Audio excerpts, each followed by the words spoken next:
무엇을 보아도 웃지 않는 사람과 무엇을 보아도 웃는 사람을 경계하라 라는 말이 있습니다. 유대인들은 좌로나 우로나 치우치지 않는 탈무드적 인간을 지향합니다. 탈무드적 인간이라고 하는 것은 말 그대로 균형 감각을 지닌 인간상을 말하는 것이죠. 그럴 때 여러 가지를 생각해 보니까 시계추가 생각이 나더라고요. 시계추 오늘도 우리가 지금 보고 있는데, 시계추는 놀랍게도 좌로 얼마만큼 우로 얼마만큼 좌로 우로 운행하면서도 결코 지나침이 없습니다. 시계추가 지나침이 없다는 건 우리가 잘 아는 것처럼 그 중심에서 벗어나지 않는다는 말입니다. 그 중심을 저는 절제라고 보는 것이죠. 절제라고 하는 중심이 흔들리지 않는 이상 시계가 좌로 우로 가도 서로 아량을 베풀면서 결코 극하지 않고 지나침이 없다고 하는 것은 우리 사람의 모습에서도 필요한 것입니다. 요즘 우리 사회는 말 그대로 과해야 족하고 극해야 통하는 세상입니다. 뭐든지 넘치게 채워주면 좋아하는 세상이에요. 모든 게 다 그래요. 그리고 세게 나가지 않으면 통하지 않습니다. 심지어 주차 문제도 그래요. 일반적으로 이렇게 보면 차를 빼주십시오 이렇게 정중히 저기 하는 사람 같으면요, 잘 말 안 듣습니다. 웬만해가지고. 젊은 사람들은 말 안 들어요. 잘. 왜 빼야 되느냐라고 하는 그런 터무니없는 말도 듣기도 하죠. 그렇지만 차 빼! 딱 그러면 이거 세게 나온다. 그래야지 예 나가서 뺍니다. 그렇게 하는 걸 요즘 심심찮게 보고 있거든요. 맞습니다. 바로 유대인들이 생각하는 것은 바로 이런 인간상이 아님에도 불구하고 기독교인들이 똑같이 이걸 닮아가야 하는데, 요즘 우리 사회는 과해야 족하고 극해야 통하는 세상이 되고 말았다는 안타까운 현실입니다. 오늘 본서는 아브라함에 대한 이야기입니다. 믿음의 조상들이 살아왔던 삶을 쭉 나열하는데, 아브라함을 비롯해서 이삭과 야곱, 그리고 아브라함의 아내 사라 이야기가 각각 소개되고, 그 외에 믿음의 많은 조상들의 이야기를 나열하고 있습니다. 그런데 그들을 뭐라고 표현하냐면 그들의 삶을 외국인과 나그네와 같은 삶이라고 말하는 것이죠. 우리가 외국인들을 우리나라에도 이제 외국인이 300만에 이르렀다고 하던가요? 그렇게 많아졌다고 그래요. 근데 외국인들을 보세요. 외국인들은 우리나라에서 와서 살면서 동남아라고 하는 자기네 나라보다는 우리나라가 여러 가지 첨단 시스템으로 생활이 편리하고 뭐 보통 좋은 게 아니에요. 그래도 그들은 여기에 정착하지 않습니다. 그들의 본향은 자기 나라에 있어요. 거긴 가족이 있고 부모가 있고 거긴 지인이 있고 친구가 있습니다. 그래서 그들과 함께 행복하게 살아갈 때까지만 필요한 것이 이 편리한 첨단 시스템이 있는 대한민국이라는 사실이죠. 하나님의 백성도 발 딛고 살아가는 여기가 영원한 것이 아니라 우리는 하늘나라 천국의 소망을 둔 줄 믿으시기 바랍니다. 여기는 천국에 갈 그때까지만 필요한 땅이에요. 영원하진 않아요. 오늘 이런 믿음의 조상들의 이야기를 말씀으로 두 가지로 나눠서 보겠습니다. 첫째로 8절에서 13절은 외국인과 나그네처럼 다 믿음을 따라 살아갔던 신앙 열조들의 모습을 보여주고, 두 번째 14절에서 16절은 더 나은 본향을 사모하는 열조들의 신앙을 각각 보여주고 있습니다. 8절에서 13절 읽습니다. 시작.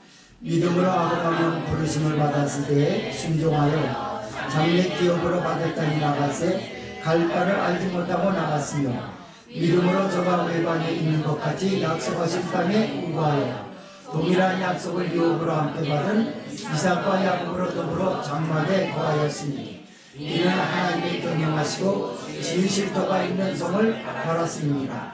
믿음으로 사라 자신도 나이 들고 단살하였으나 잉태하는 힘을 얻었으니 이는 약속하신 이를 믿으신 줄 압니다. 이러므로 죽은 자와 방불한 한 사람으로 말미암아 하늘의 허다한 별과 또 해변의 무수한 모래와 같이 많이 생육하였느니라. 이 사람들은 다 믿음을 따라 죽었으며 약속을 받지 못하였으되 그것들을 멀리서 보고 환영하며 또 땅에서는 외국인과 나그네로가 증거하였으니 이같이 말하는 자들은 본향 찾는 것을 나타내니라. 저희가 나온 바 본향을 생각하였다면 돌아갈 기회가 있었으려니와 저희가 이제는 더 나은 본향을 사모하니 곧 하늘에 있는 것이라. 그러므로 하나님이 저희 하나님이라 일컬음 받으심을 부끄러워 아니하시고 저희를 위하여 한 성을 예비하셨느니라. 아멘. 자, 제일 먼저 본서의 저자는 아브라함의 신앙을 이렇게 표현하고 있습니다. 뭐라고 표현하냐면 방금 읽었던 것처럼 믿음으로 아브라함은 부르심을 받았을 때 순종하여 장래 기업으로 받을 땅에 나가세 갈 바를 알지 못하고 나갔으며 라고 말합니다. 갈대아 우르는 우상의 도시입니다. 그리고 아브라함이 나이 어려서 나이 75세 될 때까지 살았던 곳입니다. 그래서 아브라함이라고 하는 사람은 모든 관습과 풍습에 젖어 있는 사람으로서 자동적으로 그가 버릇처럼 습관처럼 나오는 건 갈대아 우르의 문화가 그 속에 있는 거예요. 그건 바로 우상 문화죠. 그랬던 아브라함을 하나님이 부르신 것입니다. 그리고 장래의 기업으로 나갈 땅, 약속의 땅, 젖과 꿀이 흐르는 가나안 땅을 주시려고 하나님이 아브라함을 불렀을 때 아브라함은 갈 바를 알지 못하고 나갔다라고 말합니다. 여기서 우리는 우리 기독교가 타종교와 다르다고 하는, 엄연히 다르다고 하는 것을 볼 수가 있는 것입니다. 타종교는 우리가 조선시대 때부터 이때까지 내려오면서 버리지 못하였던 그 민속신앙, 그 비나이다 그럽니다. 불교에는 남야물 타불 관세음 보살 이렇게 말합니다. 한결같이 비나이다라고 말해요. 이 말은 무슨 말이죠? 지금 숭배를 받는 신은 모든 인도하는 것이 자기에게 있는 것이 아니라 자기를 숭배해주는 사람들에 의하여 조종을 당하고 있다는 말입니다. 그래서 우리 기독교에도 아직까지도 이런 우상 문화에 살았던 것들이 몸소 배어져 가지고 하나님을 조종하려 드는 사람들이 많아요. 여기는 저도 뭐 예외는 아니죠. 하나님 응답해 주세요. 이걸 응답해 주세요. 그게 하나님의 뜻인지 아닌지 알지도 못하고 어떤 때로 덮어놓고 해달라는 것입니다. 만약에 하나님이 들어주시지 아니하시면 굉장히 서운한 감정을 드러내요. 이걸 성경적으로 우리 시험이라고 말하죠. 시험 든단 말이에요. 하나님이 왜 나한테 조종당하지 않느냐 이 말입니다. 그러나 성령은 오늘날 교회인 저와 여러분에게 이렇게 말씀을 합니다. 야, 너희 믿음의 조상 아브라함은 하나님에게 부름을 받을 때 그가 조종하려고 한 게 아니라 하나님의 인도하심을 받았어. 아브라함은 갈 바를 알지 못했어. 여러분이요, 오늘날 어떤 사람이 자기의 갈 바를 안답니까? 갈 바를 알고 있는 사람이라면 교통사고로 죽었을까요? 갈 바를 알지 못하는 사람이면 몸 관리를 못해가지고 그만 쓰러져 죽었을까요? 갈 바를 알고 있는 사람이라면 묻지마 범죄의 대상이 되었겠습니까? 화재의 대상이 되었겠습니까? 알지 못합니다, 여러분. 갈 바를 알지 못하는 인생이라고 하는 걸 알아야 된다라고 하는 첫걸음을 성경은 우리에게 말씀합니다. 너는 살아가기 위해서 많은 것들을 계획하고, 어떤 사람은 길게는 연도별로 계획을 해요. 올해는 이렇게 했고, 내년은 이렇게 했고, 후년에는 이렇게 할 것이다, 이렇게 말합니다. 그러나 사람은 생명이라는 게 하나님에게 있기 때문에 장담 못해요.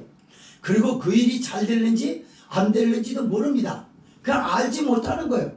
알지 못하는 백성이기 때문에 잘 알고 계신 하나님의 지도를 받는 건 당연지사라는 말씀입니다. 아멘? 아멘. 맞아요. 그래서 우리 기독교는 갈 바를 알지 못하나 하나님이 지시할 땅으로 간다는 것입니다. 그래서 우리가 목회자들은 연단을 받아보면요, 우리는 목회자들은 많은 구상들을 해요. 목회를 위해서 이렇게 할 것이다, 이렇게 할 것이다. 그러나 된 게 없습니다. 왜냐하면 하나님은 그렇게 조종당하시질 않거든요. 그리고 우리를 조종하시지도 않으세요. 하나님은 인도하시는 줄 믿으시기 바랍니다. 조종은 물리적 힘에 의해 로봇처럼 스위치를 누르면 아무 한거 없이 쫓아서 행동하는 것과 똑같은 거예요. 그러나 하나님은, 우리 하나님은 그런 하나님이 아니에요. 인격의 하나님이십니다. 그리고 우리가 하나님을 알 때까지 하나님은 좌우에서 우리를 인도하고 계시는 줄 믿으시기 바랍니다.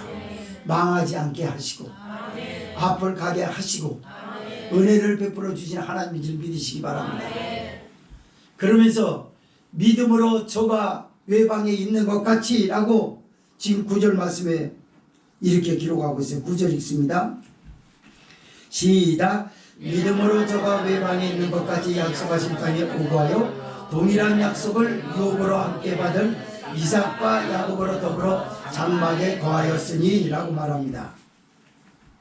여러분, 약속하신 땅에 우거하는데 동일한 약속을 유업으로 받은 이삭과 야곱으로 더불어 장막에 거하였다고 합니다. 우리가 제일 먼저 아브라함은 축복을 받았다라고 하는 창세기 13장에서 이렇게 보게 됩니다. 그러나 나중에는 롯에게 다 양보를 해버렸어요. 그래서 아브라함은 실상 얻은 것이 없었습니다. 하나님의 인도에 따라 다른 데로 갔어요. 이삭은 어땠을까요? 이삭은 그랄 지방에서 100배나 되는 축복을 받았습니다. 야곱도 외삼촌 라반의 집에서 받은 가축대를 무수하게 몰고 20년 만에 금이환영했습니다. 그러나 그들이 그런 축복을 받았든 안 받았든 간에 중요한 건 뭐냐면 외방에 있는 것 같이라고 말했습니다. 외방의 특징은 뭘까요? 터가 필요하지 않아요. 터가 필요한 사람은 정착을 하는 사람들이 얘기해요. 정착민은 터가 필요합니다. 그러나 정착하지 않는 유목민은 터가 필요 없어요.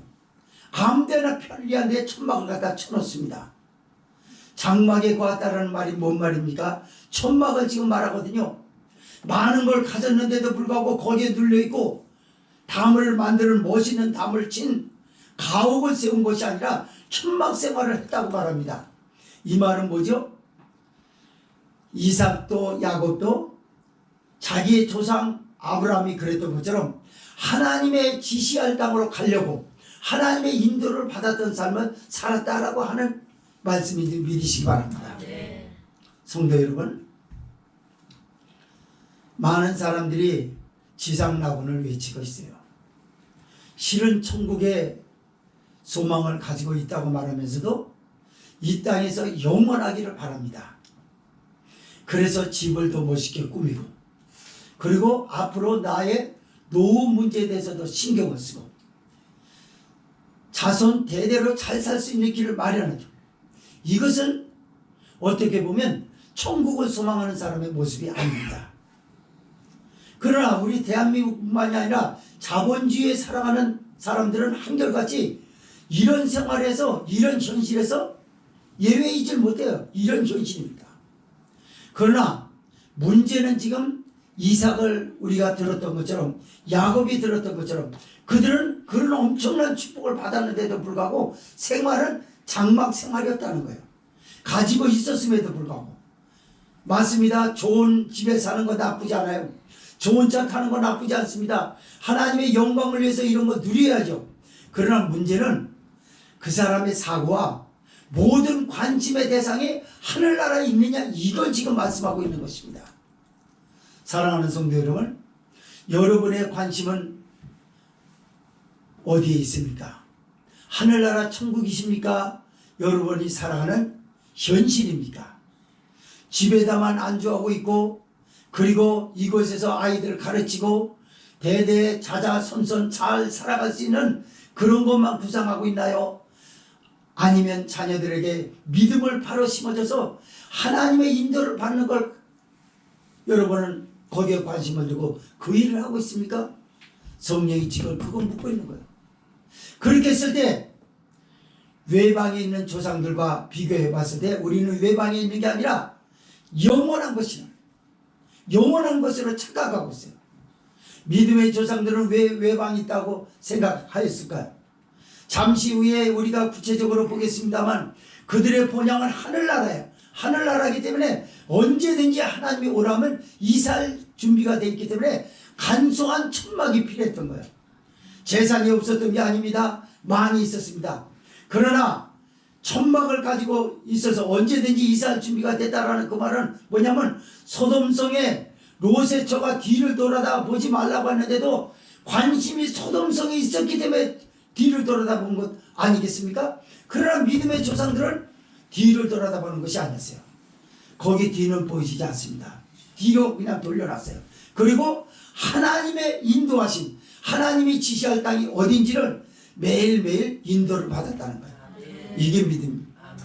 어저께 장례 예배를 갔다 왔어요. 그리고 많은 걸 생각하게 됩니다. 장례식장에 갔다 오면 많은 게 생각이 나요. 그래서 또 한 가지를 배운 건 뭐냐면 욕심을 다 내려놓습니다. 하나씩 다 내려져요. 그리고 주어진 삶에서 충실하고 그 어느 때보다 성실하고 좌로나 우로나 치우치지 말고 중심이 하나님을 향해 있고 하나님의 일을 위해서 어떻게 할 것이냐, 믿음으로 성도들에게 어떻게 심어줘야 하느냐, 자녀들에게 마지막 믿음으로 어떻게 해야 되냐. 어저께 어떤 목사님은 그런 얘기를 하더라고요. 저도 가끔씩 그런 생각을 했습니다만 내가 만약 지금 죽는다면 자녀들을 불러놓고 뭘 얘기할 것인가, 그 목사님은 그거 생각했대요. 그래서 첫째로 생각나는 것이 뭐였냐면 예수 잘 믿어라, 하나님을 잘 믿으라고. 두 번째는 형제들끼리 싸우지 말고 우애 있게 잘 보내라, 우애 있게 지내라. 세 번째로는 자기의 주어진 삶이 자기의 것이 아니라 하나님의 영광과 관계가 되어 있다고 하는 그런 자부심을 버리지 말라, 그런 비슷한 얘기였어요. 그렇습니다. 그 얘기는 오늘 이 말씀과 좀 일맥상통한 부분이 있어요. 재산이 많단 말이에요. 자본주의니까 재산 위주로 사는 것 같아요. 그러나 믿음의 사람도 재산 많고 믿지 아니한 사람도 많은 재산을 가지고 있어도 똑같은 재산임에도 불구하고 믿는 사람과 안 믿는 사람의 차이가 무엇이냐라는 것입니다. 그것은 관심도예요. 관심도. 추구하는 이상입니다. 아직도 이 물질에만 전전긍긍하느냐라고 하는 사람은 교회를 다닌다 할지라도 그는 하나님의 인도를 받는 사람이 아니라는 것이죠. 그러나 많이는 물질이 있고 넉넉함에도 불구하고 추구하는 이상이 하나님의 것이어야 하고, 그래서 성경을 보고 하나님께 기도를 하고 하나님이 기뻐하시는 삶을 선택하고 그러는 것입니다. 그러나 교회를 여전히 다니면서도 세상에 내가 가지고 있다는 소유에 관심이 있고 그걸 쓰는 데만, 그걸 활용하는 데만 구상하고 있다고 그러면 그거는 여기서 성령이 우리에게 들려주는 말씀을 비춰봤을 때 이건 하나님의 백성으로 또 천국 백성으로 하늘나라를 소망하는 사람이라고는 볼 수 없다는 것이죠. 자, 10절에 보니까 이는 하나님의 경영하시고 지으실 터가 있는 성을 바랐습니다. 즉 말하자면 하나님이 경영하신 것, 자기 손으로 경영하지 않겠다는 거예요. 자기 인생을 자기가 경영한 게 아니라 하나님이 경영한다는 거예요. 근데 놀랍게도 천막은 터가 필요치 않다고 그랬어요. 근데 여긴 하나님이 경영하시고 지으실 터가 있는 성을 바랐습니다. 그 터는 영원한 것이니 하늘나라 천국인 줄 믿으시기 바랍니다. 터는 보장을 말합니다. 보호는 울타리를 말하지 않습니까? 거기는 죄와 모든 것을 허락지 않는 것이라는 거예요. 하늘나라는 아픔도 없습니다. 저주도 없습니다. 애통하는 것이 없습니다. 곡하는 것이 없습니다. 병드는 것이 없습니다. 거기는 날마다 밤낮 즐거워하는 희락만이 넘치는 곳인 줄 믿으시기 바랍니다. 그래서 그 성을 바랬기 때문에 외방인처럼 살았다는 그 말이에요. 그러면서 사라 이야기로 딱 들어갑니다. 11, 12절에 보니까 11, 12절 읽습니다. 시작. 믿음으로 사라 자신도 나이 들고 단산하였으나 잉태하는 힘을 얻었으니 이는 약속하신 이를 믿으신 줄 알미라. 이러므로 죽은 자와 억울한 한 사람으로 말미암아 하늘의 허다한 별과 또 해변의 무수한 모래와 같이 많이 생육하였느니라. 아멘. 여러분, 우리가 사라를 보게 되면요, 사라가 믿음이 대단한 사람 아니에요. 근데 믿음에 살았다는 얘기 잘 들어보세요. 천사가 네가 내년 이맘때 아들을 안으리라 그랬으니까 사라가 천사한테 보인 게 뭐였어요? 웃는 거였어요. 아이고 비할 거 다 보겠네. 아이 망측스러워라. 이 나이에 무슨 아니. 왜 웃냐? 안 웃었습니다. 내가 왜 웃어요? 천사님께서 그 거룩한 천사님께서 말씀하신데 제가 웃었겠어요? 근데 여기서 뭐라냐면 사라 자신은 늙어 단산하였으나 잉태하는 힘을 얻었으니 이는 약속하신 이거를 미쁘신 줄 아는. 미쁘다는 게 뭐예요? 미쁘다는 얘기가 찬송에도 나옵니다. 하나님은 미쁘시다. 미쁘시다라고 하는 건 뭐냐면 예쁘다 이 말이 아니에요. 미쁘다는 건 신실을 말합니다. 신실. 사라야, 네가 가서 히시닥거리고 웃었다고 그래가지고 하나님이 쟤 줄 것도 주지 말아야 되겠다. 저 비웃고 그러는데 뭘 줘? 이렇게 안 했습니다. 하나님은 한 번 약속하신 것을 끝까지 지키시는 겁니다. 그 하나님을 얘기하는 거예요. 왜 그렇게 했을까요? 그도 역시 장막 생활을 했거든요.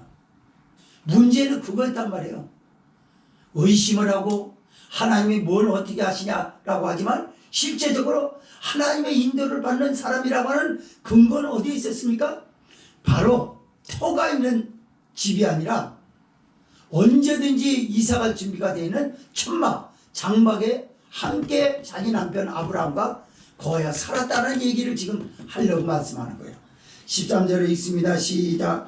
이 사람들은 다 믿음을 따라 죽었으며 약속을 받지 못하였으되 그것들을 멀리서 보고 환영하며 또 땅에서는 외국인과 나 은혜로라 증거하였으니 라고 말합니다. 맞습니다. 아브라함은 받은 게 없었어요. 이삭과 야곱과 사라도 많이 받았습니다. 많이 받았는데 아브라함 받은 게 없어요. 그러나 이 사람들은 다 믿음을 따라 죽었다고 말합니다. 그러면서 뭐라고 얘기하냐면 약속을 받지 못하였으되라고 말이죠. 그것들을 멀리서 보고 환영하며 그래요. 멀리서 보고 환영합니다. 하늘나라 천국을 말합니다. 더 가까이 다가오는 하늘나라를 봤어요. 그러면서 땅에서는 외국인과 나그네로라 하는 삶을 살았다라고 증거했다라고 말합니다. 아까 제가 외국인들을 얘기했어요. 외국인들이 처음 대한민국 땅에 밟으면요, TV에서 자주 봤는데도 불구하고 보면요, 발을 딱 멈춰서 입을 딱 벌리고 이러고 있는데요, 움직이지 않는답니다. 그건 뭐냐면 첨단 시스템에 대해서 상상을 초월하는 것이 대한민국에 있는 걸 보는 거예요. 특히 첨단 시스템보다도 아주 청결한 지하철을 보게 되면요, 유럽의 지하철도 막 쓰레기도 많대요. 냄새도 많이 나고. 대한민국처럼 이렇게 대단한 나라가 없고요. 우리나라는 노약자 속으로 분홍색을 칠한 지하철석이 있어요. 외국에 그런 게 없답니다. 그래서 외국인들이 오게 되면 톱석 앉아요. 거기. 이거 웬 떡이야 그러고 거기에 앉지 말라고 옆에서 얘기하면 아 그러냐고 쑥스러워서 그러면서 그들이 한결같이 많은 걸 봤는데도 불구하고 대한민국 가면 지하철 최고고 그리고 화장실 최고고 화장실은 세계에서 최고래요 우리나라가 음식 문화 다양하고 맞습니다. 그러니 아직까지 첨단 시스템이 완비되지 못한 저 동남아에서 살던 사람이 입이 딱 벌어질 만큼 신천지에 온 것 같지 않습니까? 그런데도 불구하고 그들은 그냥 나그네일 뿐이야. 정착하지 않습니다. 내가 여기서 집을 얼마나 살까? 동남아인들이 와가지고 월급을 받아가지고 집 사는 건 그건 여기서 끝나는 거야. 집 장만하지 못하고 집 장만하는 힘을 들이다가 끝내버려요. 그래서 그들은 여기 정착하지 않아요. 정착하라고 해도 하지 않아요. 왜요? 그들은 본향이 저기 있거든요. 멀리서 보고 환영합니다. 내 나라는 멀리 떨어져 있는 미얀마, 내 나라는 멀리 떨어져 있는 태국, 인도네시아 등등 멀리 떨어져 있단 말이에요. 그러나 눈에는 보이지 않지만 그걸 보고 환영합니다. 뭐요? 늘 생각 속에 자리 잡고 있는 거예요. 내가 돈이고 월급 받아가지고 이렇게 생활하면 5년 동안만 벌면 집 사겠지? 집 사고 말고죠. 행복하게 살겠지? 사람들이 나를 우러러보겠지? 이걸 구상하고 있는 거예요. 그래서 그렇게 입 딱 벌릴 정도로 첨단 시스템 앞에 발걸음이 멈췄는데도 불구하고 거기에 마음을 두지 않아요. 마음은 저기에 있어요. 1년이라는 사람은 4년 남았다고 말합니다. 2년, 3년, 4년 6개월 일한 사람은 6개월만 있으면 가는 데랍니다. 4년 6개월이면 적다면 적을 수 있지만 길면 긴 것입니다. 그래서 대한민국의 말도 이제 어느 정도 다 통하고 외국인들을 가만히 보니까 제가 3년이면 다 말한대요. 우리나라에 정착하는 사람들 보니까 웬만큼 공부한 사람 다 말한답니다. 근데 말하지 못하는 사람들 예외적인 거 분류했어요. 왜 그러냐? 한국 사람과 어울리질 않아. 그리고 자기 또래 사람들 마음을 즉 말하자면 베트남 사람이면 베트남인들 친구들만 만나는 거야. 그거 한국말 절대 할 수가 없대요. 그거는 한국 사람하고 자꾸 부딪혀야 된대요. 시장을 자꾸 다니면서 저기하고 물건도 저기에다 하다 보면 거기서 그렇게 귀가 열리고 말문이 트인대요. 근데 동남아 사람들은 대체적으로 그런 모험을 하지 않는다네요. 그 사람들 질문도 하면 이상하게 여긴다고 그러대요. 이번에 캄보디아 갔다 왔던 목사님 질문을 태어나서 처음 받아본다고 그러더래요. 질문을 처음 받아봐? 처음 그런 나라는 질문하지 않는데요. 그럼 질문하지 않으면 그럼 어떻게 저기 하냐까 그냥 입 다물고 그냥 저기 한번 따라갔다고 그렇게 얘기를 하더라고. 어쨌든 간에 대한민국 사람들이 있는 곳에 가서 자기가 부딪혀야 돼요. 처음에 당황하죠. 당황하면서 살아남기 위해서 발버둥을 칠 때 이게 트이고 귀가 열린다 하잖아요. 그게 전문가들의 말이에요. 그러나 자기네 나라 사람끼리 있으면 10년이 가도 한국말 못한대요. 그리고 한국말이 잘 안 열리는 게 뭐냐면 문화가 습득되지 않았기 때문에 그냥 단순히 한국말만 해갖고는 안 된다는 거예요. 문화가 여기서 배워져야 배워진 가운데서 언어가 트이고 귀가 열려야 되는데 그렇게 하지 않는 것 같아요. 근데 규환이도 그런 것 같아요. 약간 그 한국 사람들과 잘 어울리는 것보다 그 끼리끼리 잘 모르겠지만 그래서 그런 게 아닌가 좀 더뎌지는 것 같아요. 제가 보니까 책을 보니까 그래요. 거기 동남아 사람들 쭉 나열한 걸 보니까 그렇더라고요. 자, 본서로 돌아가자면 제가 얘기하고 싶은 건 뭐냐면 바로 외방에 있는 것처럼 나그네로라 증거하면서 살아간다는 거예요. 천국을 진짜 소망하는 사람은요 외방인 것 같아요. 항상 낯선 사람처럼 그렇게 보여요. 야곱이 하나님을 만났을 때 분이엘이라고 말했습니다. 거기서 야복강 나루터에서 천사와 씨름해가지고 이겼어요. 그러고 나서 그를 뭐라고 그러냐면 그 장소를 분이엘이라고 하는데 야곱이 그때 변해버렸어요. 어떻게 변했습니까? 절뚝어리입니다. 환도뼈를 얻어맞아서 절룩거려. 무슨 말입니까? 똑바로 서서 걸어야 될 세상인데 나 절뚝거립니다. 왜 절뚝거리죠? 외방이니까요. 나그네인 거예요. 그 나라 사람이 아니에요. 하늘나라 사람이에요. 그래서 거기는 낯서는 거예요. 전부. 여러분 정상적으로 이렇게 친숙한 것이지 절뚝절뚝 해보세요. 얼마나 낯설어 보입니까? 야곱이 장막 생활을 했다라는 오늘 말씀에 히브리서 저자의 근거되는 내용이 바로 창세기 32장 야복강 나루터에서 하나님의 천사에게 환도뼈를 맞고 걸어가는 야곱의 모습에서 볼 수 있지 않았겠습니까? 성도 여러분, 하물며 일반적으로도 외국인들은 자기네 나라 본향을 듣는데 우리는 외국인보다 더 특수한 부분에서 영적인 사람으로서 하늘나라 천국이 그렇게 저주도 없고 곡하는 것 아픈 것도 없이 좋은 나라라고 알고 있음에도 불구하고 여전히 여기서 정착하려고 하는 건 그건 안 되는 것입니다. 다시 한번 우리의 믿음을 추실해야 합니다. 이 말씀을 드리면서 내 관심은 진짜 어디에다 두고 살아야 되는가? 이제부터 내가 관심을 여기에 둬야 되겠다. 그래서 되는 게 아니에요. 제일 먼저는 하나님을 사랑해야 되고요. 은혜를 받아야 되고요. 다시 한번 내가 하나님의 사람으로서 어떻게 살아가야 되느냐라고 하는 정체성이 몸에서 배워져야 돼요. 그제서야 입이 열리고 귀가 열립니다. 무슨? 내가 사람들에게 말하고 내가 던지는 말이 하나님과 무슨 관계가 있는 말이 나오느냐라고 하는 것에 대해서 거룩해질 수 있는 줄 믿으시기를 바랍니다. 두 번째 말씀을 보겠습니다. 14절에서 16절 읽습니다. 더 나은 본향을 사모하는 열조들의 신앙. 14절에서 16절 시작. 이같이 말하는 자들은 본향 찾는 것을 나타냅니다. 저희가 나음과 본향을 생각하였다면 돌아갈 기회가 있었으려니와 저희가 이제는 더 나은 본향을 사모하니 곧 하늘에 있는 것이라. 그러므로 하나님이 저희 하나님이라 일컬음을 받으심을 부끄러워 아니하시고 저희를 위하여 한 성을 예비하셨느니라. 아멘. 아까 말씀을 드리지 않았습니까? 외국인들이 이곳에서 좋은 나라라고 생각하면서 편리한 생활을 하면서도 항상 관심을 두는 게 뭡니까? 본향 찾는 것을 나타냄이라 그러잖아요. 맞아요. 나는 어디에 관심을 두고 있는 사람이냐라고 하는 걸 솔직하게 말할 필요가 없습니다. 이미 솔직하게 드러났어요. 신앙에서. 저 사람은 인본주의야. 그러면 그 사람은 본향이 여기에 있다. 그러나 그는 하나님에 대하여 열정적이고 하나님을 찾는 사람이라고 그러면 이미 신앙 안에서 지금도 나타내 왔어요. 뭐라고요?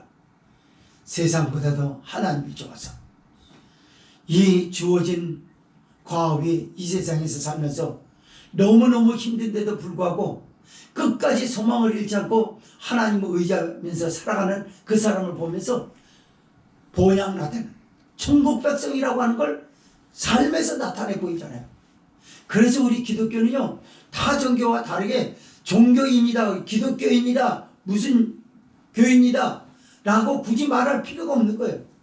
하나님의 사람이냐, 성령의 사람이냐, 정말 하나님의 영광을 위해서 살아가는 사람이 맞느냐, 여기만 있을 뿐이에요. 기독교인이냐 불교인이냐, 그가 미신 종교를 믿는 것이냐, 그게 중요한 게 아니에요. 여러분. 기독교인이 아니라 하나님의 자녀입니다. 하나님의 자녀는 자기 아버지 집에 돌아갈 본향을 나타내는 것이죠. 어떻게 여기에 지상낙원을 생각하면서 이 땅에서 사는 것만 구상하고 계획하고 거기에 대해서 열심히 살면서 교회에 다니면서 기도에 참석하고 그런다고 해서 의미가 뭐가 있겠어요? 본향 나타내는 것은 아니에요. 그거는 그가 진실로 나타내는 것은 그 땅이란 말이에요.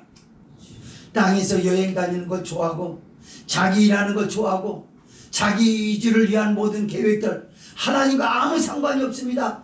제가 늘 말씀을 드립니다만 시간과 여유가 나서도 여러분들이 어디에 쓰는지 거기서 여러분은 결정이 되는 것입니다. 하나님의 사람이냐 육적인 사람이냐라고 하는 걸 딱 드러내요. 육적인 사람은 시간 틈만 나면 육적인 것들만 계획하고 그 공간에 여유 있는 공간에 그걸 넣어서 타이트한 생활을. 그러면 그럴수록 하나님과 멀리 떨어진다는 걸 생각 없이 말입니다. 왜 그럽니까? 나도 모르는 사이 본향 나타내는 걸 말하는 거예요. 나는 하나님의 사람이 아니라 하늘의 사람이 아니라 육적인 사람이라고 해서 땅의 것만 찾고 해요. 여러분이 많은 시간 있을 때 하나님 앞에 뭘 이렇게 해야 되겠다는 그런 생각을 하지 않으셨나요? 제가 순복음교회 다닐 때 평신도 때 여러분에게 수도 없이 말씀을 드렸어요. 저는 그때 하나님이 은혜 주셔서 그랬던 것 같아요. 시간만 나면 하나님에게 뭘 해야 되겠다 이 생각을 했어요. 그런데 그게요 답습되어지고 훈련이 돼서 나의 정체성을 입었어요. 그래서 언제든지 따라다니는 게 두 개 있어요. 목사님들이 얘기하는 거예요. 여러분보다도 목사님을 말씀에 집중해야 합니다. 어떤 목사님의 딸이 그때 신령할 때 보니까 목사님들을 보면 걔가 다 판단하는데 분별을 안 돼요. 저건 가짜야. 아무것도 없어. 아빠 저 사람 아무것도 없어. 그렇게 얘기한다고 그러더라고. 내가 갔더니 사모님하고 목사님하고 그런 얘기해.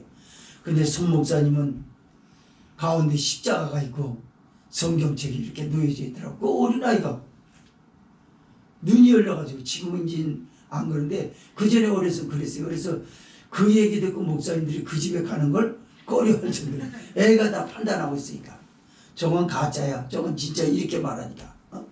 맞습니다. 나도 모르게 하나의 정체성으로 여기에 자리 잡혀 있어요. 그래서 성경이라고 하는 걸 한 번도 보지 못하고 잠시 조금만 보고 지나치는 그런 일은 없어요. 어제도 밤늦게 들어왔습니다만 항상 하나님의 말씀은 여기 있는 것이에요. 그리고 그걸 묵상합니다. 그리고 그 말씀에 심취돼가지고 하나님의 은혜를 교감해요. 하나님이 나에게 속삭이고 하나님이 나보고 앞으로 어떻게 살아가야 할 것인지 장례식장에 갔다 온 사람으로서 숙고한지 아닌지를 나로 인해서 자꾸 반추하게 돼요. 그리고 기도의 사람이라는 소문을 짓거려서 기도하는 분, 기도 안 합니까? 다 하지. 그러나 다 하는 기도 말고요, 정말 하나님과 타이트하게 자기 삶에서 많이 차지하는 부분, 그걸 지금 얘기하는 거 아닐까요? 성도 여러분, 여러분은 지금도 쉬지 않고 본향 찾아내는 것을 나타내요. 심지어 교회 안에서 예배 끝나고서 식사하면서도 자기 본향, 자기 정체성을 드러냅니다.